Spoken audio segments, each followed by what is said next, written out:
So in this video we are going to study about solar power. Government of India has an ambitious program for new and renewable energy. It seeks to install 500 gigawatt of capacity by 2030, where 280 gigawatt is the target set for solar.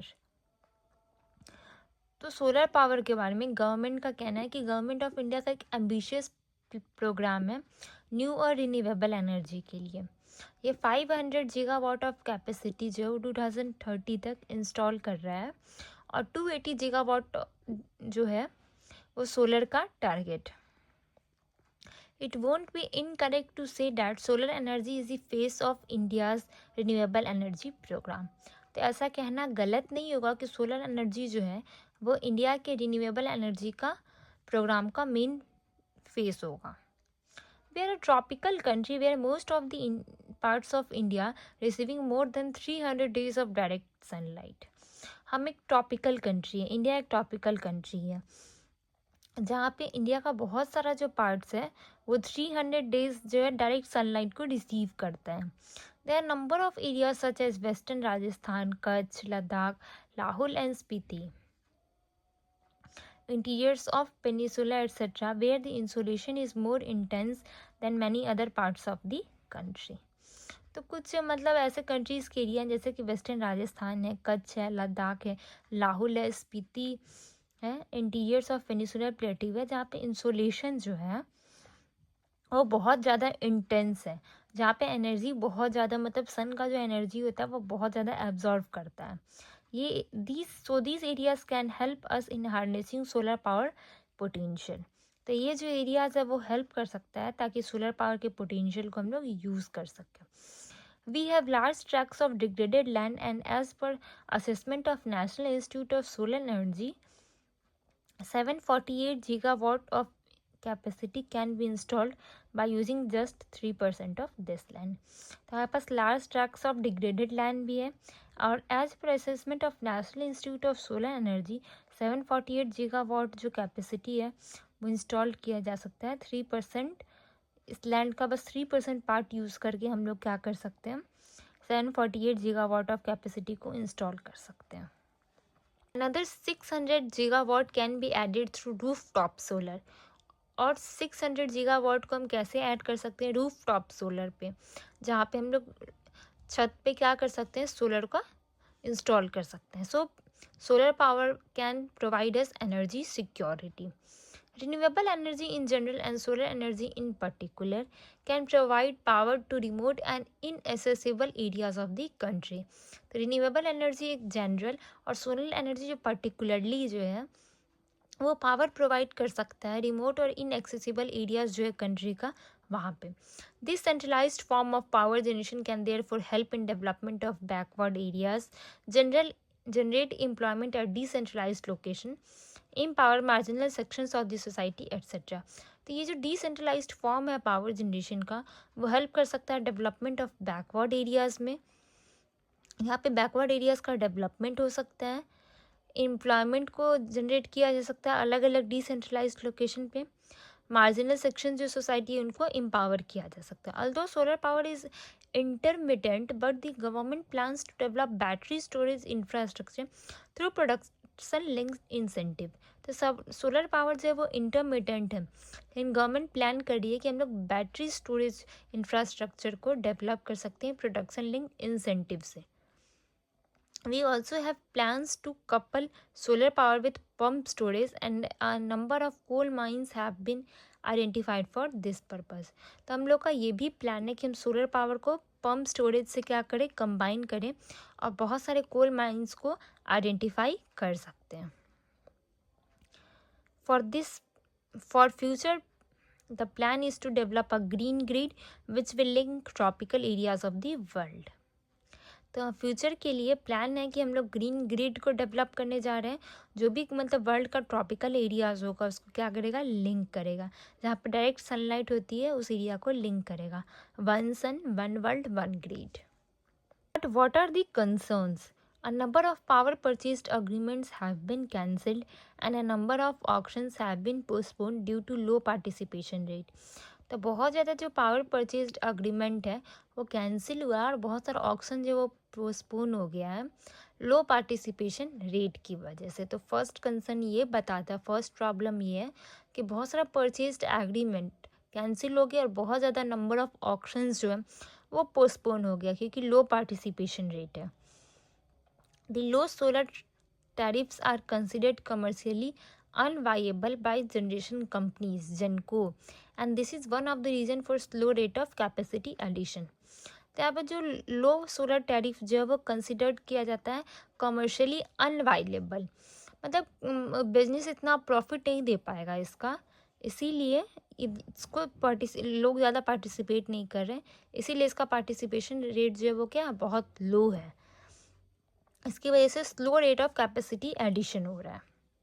Next concern, renewable energy programme of India is dependent on China as we import cells and solar panels from this country.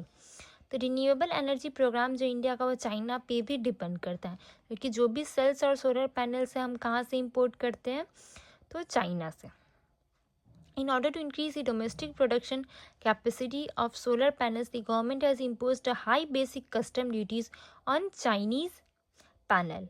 तो यहाँ पे ये कह रहा है कि जब हमें डोमेस्टिक प्रोडक्शन कैपेसिटी जो भी सोलर पैनल्स का है उसको इंक्रीज़ करने के लिए गवर्नमेंट को हाई बेसिक कस्टम ड्यूटीज़ जो भी चाइनीज़ पैनल पर है उसको इंक्रीज़ करना पड़ेगा। अब नेक्स्ट है, this increase the cost of solar power generation making it less competitive with respect to other sources of power. तो ये जो है इंक्रीज करेगा कॉस्ट ऑफ पावर जनरेशन को और ये इसको लेस कॉम्पिटिटिव बनाएगा अदर सोर्सेज ऑफ पावर के कंपेरिजन में।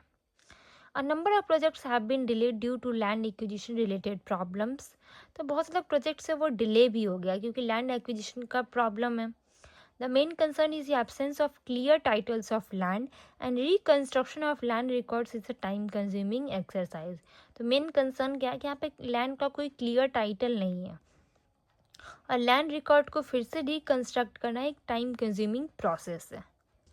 A large capacity of solar power at present is lying unutilized। तो मतलब बहुत ज़्यादा जो कैपेसिटी सोलर पावर का है वो प्रेजेंट में अनयूटिलाइज्ड है, उसका कोई यूज़ नहीं है। Most of the discoms distributing companies have not been able to meet their RPO renewable purchase obligation targets leading to creation of stressed asset। तो एक लार्ज कैपेसिटी जो है सोलर पावर का भी प्रेजेंट में अनयूटिलाइज्ड जा रहा है।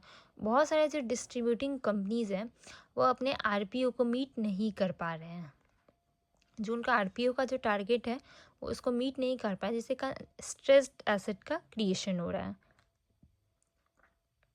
There are some environmental challenges as well.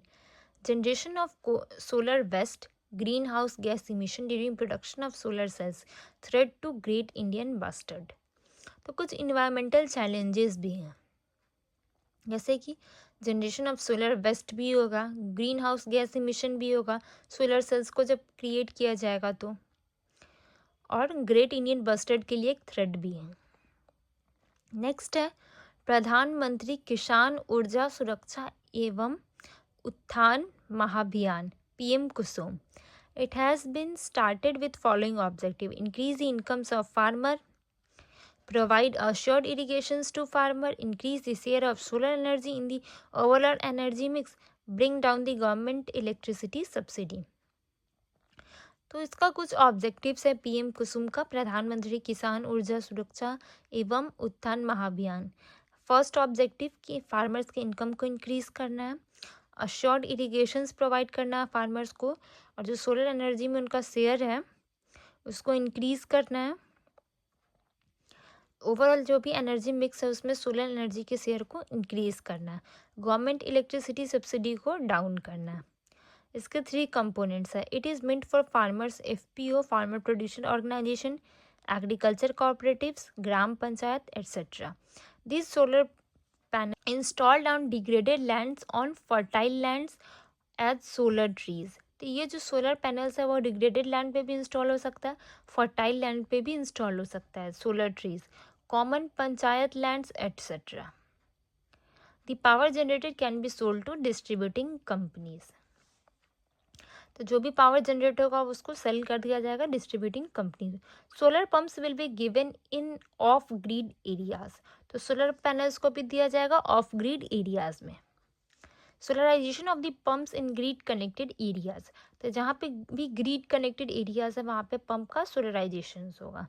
For first component loans will be made available to the farmer through a tripartite agreement between farmers, banks and discoms. तो first component पे loan को available करवाया जाएगा farmers को, एक tripartite agreement होगा farmers, banks और discoms के बीच में। For component 2 and 3 the farmers will pay 40% and rest will be equally shared between state and centre. तो कंपोनेंट 2 और 3 के लिए क्या होगा कि फार्मर्स को 40% पे करना पड़ेगा और जो रेस्ट 60% है वो इक्वली शेयर होगा सेंटर और स्टेट के बीच में, except for north eastern and Indian Himalaya state. तो ये नॉर्थ ईस्टर्न और इंडियन हिमालयन स्टेट के लिए नहीं है। सूर्य घर मुफ्त बिजली योजना, it is meant for the residential areas and resident welfare associations. The objective is to increase the share of rooftop solar in the overall energy mix. तो सूर्य घर मुफ्त बिजली योजना ये कहता है कि जो भी रेसिडेंशियल एरियाज है उनके लिए बना है और रेसिडेंट वेलफेयर एसोसिएशंस के लिए बना, और इसका मेन ऑब्जेक्टिव क्या है कि रूफटॉप का जो भी शेयर है उसको, रूफटॉप सोलर का जो भी शेयर है उसको इंक्रीज करना ओवरऑल एनर्जी मिक्स में। Household will be the rooftop household with the rooftop and energy and limited energy consumption will be given a capital subsidy of 278,000 for installation of a rooftop solar panel with a capacity of up to 3 kilowatt. तो household जिस पे rooftop होगा और जहाँ पे limited energy consumption उनको capital subsidy दिया जाएगा 78,000 का रूफटॉप सोलर पैनल के इंस्टॉलेशन के लिए, जहाँ पे कैपेसिटी होगा 3 किलोवाट का।